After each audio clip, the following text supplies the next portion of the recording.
La première étape pour la dématérialisation des attestations CMG est la signature d'une convention entre la CAF et la structure. Plusieurs points d'attention sur le modèle proposé. L'adresse mail précisée en page 1 correspond à celle du gestionnaire d'habilitation de la structure qui va nous télédéclarer les personnes habilitées à nous télétransmettre les déclarations CMG. Dans l'article 2, la convention précise que c'est bien le partenaire et non la CAF qui se charge de récupérer les mandats auprès des allocataires. L'article 3 précise que c'est la CAF qui fournit la téléprocédure. L'article 5 précise que le partenaire doit compléter un fichier Excel. L'article 6 indique que la CAF se réserve le droit d'effectuer des contrôles. L'étape 2 est la saisie des données par la structure.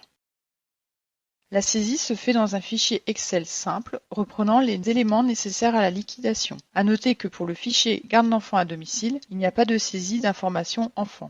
L'étape 3 est la télétransmission des données vers la CAF. Tout d'abord, le partenaire s'identifie avec son adresse mail et son mot de passe sur la téléprocédure fournie. Il renseigne ensuite son numéro de SIRET. Le système présente alors les différentes informations juridiques liées au SIRET.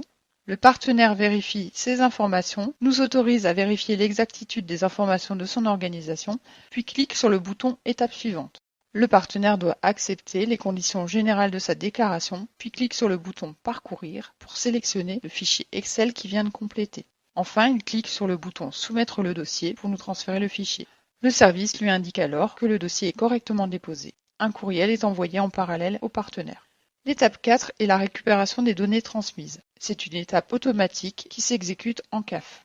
Plusieurs vérifications sont effectuées, l'émetteur, le numéro d'allocataire, la date de naissance de l'enfant. Après ces vérifications, le partenaire reçoit un bilan par courriel. Le programme génère toutes les informations, données et images nécessaires à l'automate. Exemple d'un document généré par l'application. On y retrouve toutes les informations d'horodatage du fichier Excel sur le site démarchesimplifiée.fr, notamment les informations sur la téléprocédure, la structure, l'allocataire, le mois de garde et les données de facturation. Le document comporte le pied de page normalisé USAP. Nous passons ensuite à l'étape 5 qui est l'exécution de l'automate.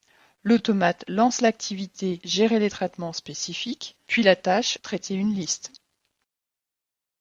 Une fois le matricule saisi, l'automate vérifie que le dossier est bien affilié, qu'il est stable et qu'il n'y a pas une présence de multi-affiliés.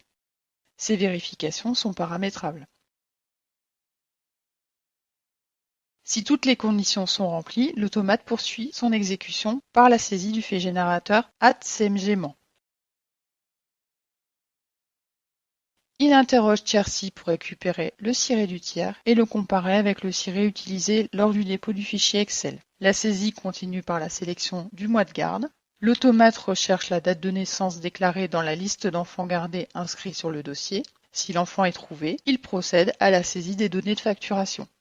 À noter que si l'une de ces étapes de vérification n'est pas validée, l'automate dépose le document dans la corbeille PF Automate avec le statut ARR pour traitement par un gestionnaire. Une fois la saisie validée, l'automate accède au dossier modifié pour s'assurer qu'un paiement PJ5 est bien généré. Si c'est le cas, la saisie est confirmée et le document déposé en statut TRT traité. S'il n'y a pas de paiement, la saisie est confirmée et une note INT est générée pour le gestionnaire afin qu'il débloque le paiement manuellement. Si un indu est détecté, la saisie est mise en attente et le document injecté en ARR pour traitement. L'étape 6 correspond à la fin de l'exécution de l'automate. Celui-ci transmet un certain nombre de bilans. Un bilan général à destination de la CAF qui reprend les matricules qui font l'objet d'une saisie manuelle et le motif, la mention de l'envoi d'un courriel à l'allocataire pour le bon traitement de son dossier, élément qui est paramétrable. Un bilan est également transmis à la structure. Il indique le nombre de traitements manuels et automatiques, les allocataires en erreur et le motif. Enfin, un fichier cumulatif pour la CAF est généré. Il contient la date d'exécution de l'automate, le nombre de traitements automatiques et manuels.